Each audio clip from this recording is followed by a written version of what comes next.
beginning with a new page, let us choose a rectangle, set the attributes for a no sewn line and a stipple fill.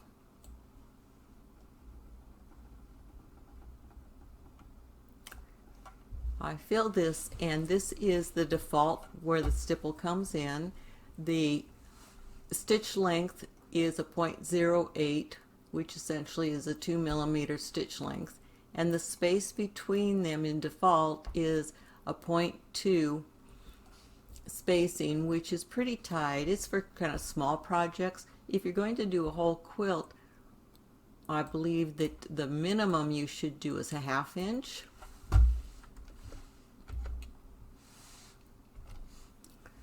Which is like this. And then what's nice about a stipple is it can meander all over, and when it gets done it meets right up in the middle where it started. I'll show you a stitch simulator and you can see how this stitch out is out. It's pretty random, and if you are choosing to do a 1/2 inch stipple, every hooping needs to be within 1/2 inch of the other one, and it will not be obvious where it was as long as you line it up straight. See, when you finish it up, it just comes back and it sets.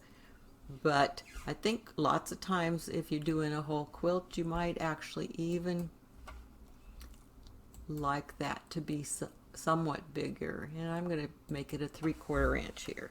So 7/5. And let's make that a 0.1 or a 2.5 stitch length at least with that.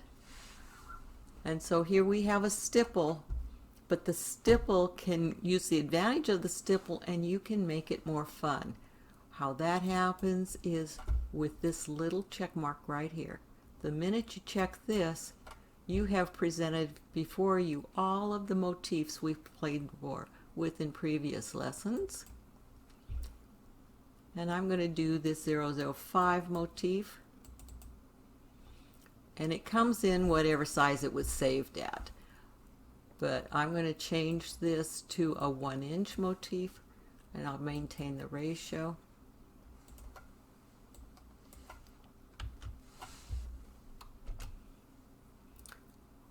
I think I'm actually going to make it even bigger than that. Let's do a 1.5 motif.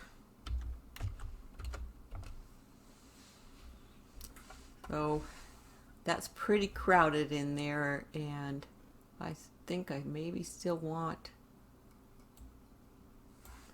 it bigger. Let's try a 2.0, and I think I want to space it. Let's space it a whole inch apart. And now, so this spacing up here is the spacing between the stipple. There's another spacing down here, and it's the spacing between the objects. And let's make that spacing be 1.5 and see what that does. So see, that opened it up, but it's still not a lot. I'm going to see if we can space at 2 inches between our 2 inches. Still rather large and on top of each other.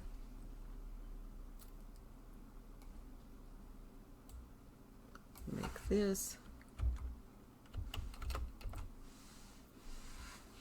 That seems to be getting a little bit better. I need to make it a little bit smaller because it's going out of our page. And see, it is going around, but we have the issues of these bumps, and that will have to do more with this spacing. Again, if we change it just slightly, see how that straightened out? We still have a number of places over here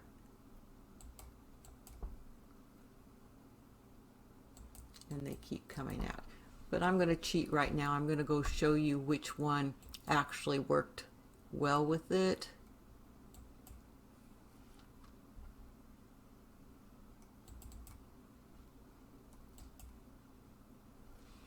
So here, this was a much smaller object. I had it at 1 inch. My spacing is at 0.88. I've got it in the H arrangement and the V arrangement here, both going off to the right. My offset is 0.01. My spacing is at 2.76, and the run pitch is at 0.14 inches. So that is working with that design. Let's show you a few others that I've tried that have worked.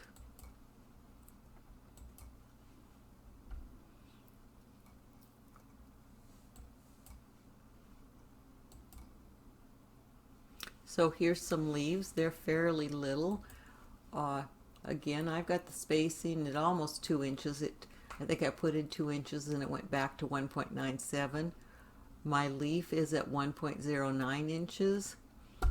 Again, I'm doing the H and the V choice first, and I don't have any offset, and I've spaced it at 0.53 inches, and the run pitch or stitch length is at 0.12 inches.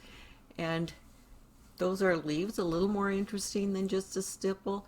They're rather tiny. You might play with more, but the idea is to have them all lined up, not crossing over each other, and making a complete circle. I'll show you another one that I have done that's worked. So this is another leaf. It actually didn't totally work. This is the maple leaf, and I've got it all the way around here. Not particularly fond of this or here or here, but the big problem is that it's not lining up when you're done. And you could play with this. I've got the spacing of 1.59.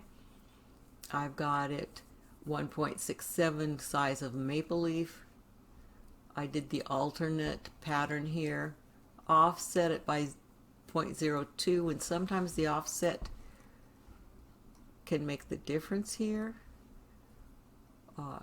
I've got this alternated. Maybe if I put it all in one direction, but see, when I did that, I've got them overlapping, just really crazy. I much preferred this one.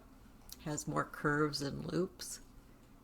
And maybe if I take the spacing down, each time I go down here, you'll see a little bit of change happen. But it hasn't moved it any closer together, and it's gone crisscross over there with just that 1/100th of an inch change. And look at how much it changed with another 1/100th of an inch. So you play with these, and they're kind of unpredictable. This has gone off the line, and that made it go worse. So I play with these and try to come up with a design where I like it, and it would be acceptable as a quilt design. I liked it better at where I started, which was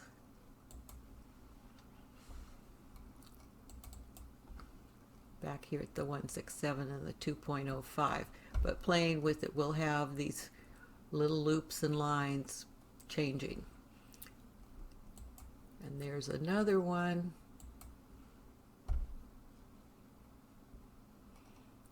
So here's the sewing machine.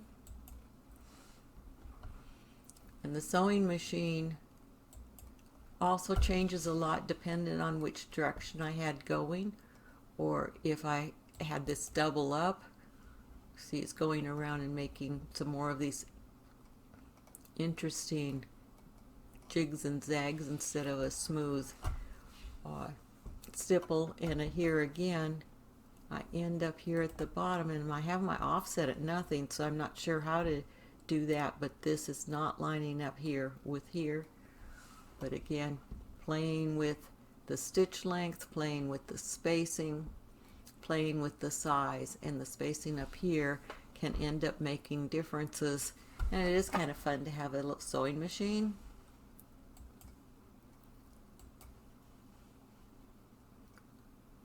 Here is an arrow.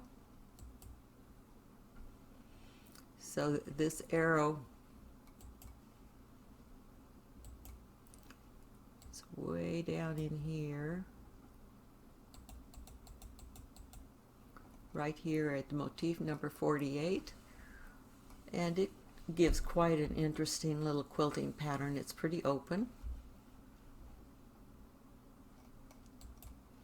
and you see I've got the alternating rows with that. I do have an offset line. My spacing's almost 4 inches, but it's coming around and it's meeting perfectly fine. And you can change it a bit by making them go alternate back and forth toward each other, which has a little more flaws here than the other way, going all to the left or all to the right, and all to the right is what I liked best.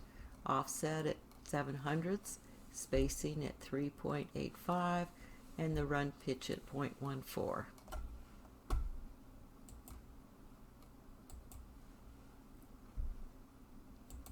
And here's a spiral motif. So the spiral, again, the spacing's almost 2 inches. The spiral's at 1 inch, and the spiral is from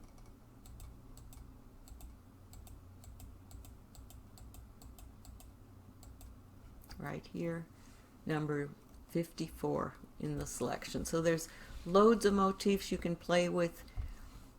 They won't come out perfectly each time, but you can play with it and find ones that are just your own, that you like the way it curves around and continues to create that, and they're definitely more interesting than just using a plain stipple.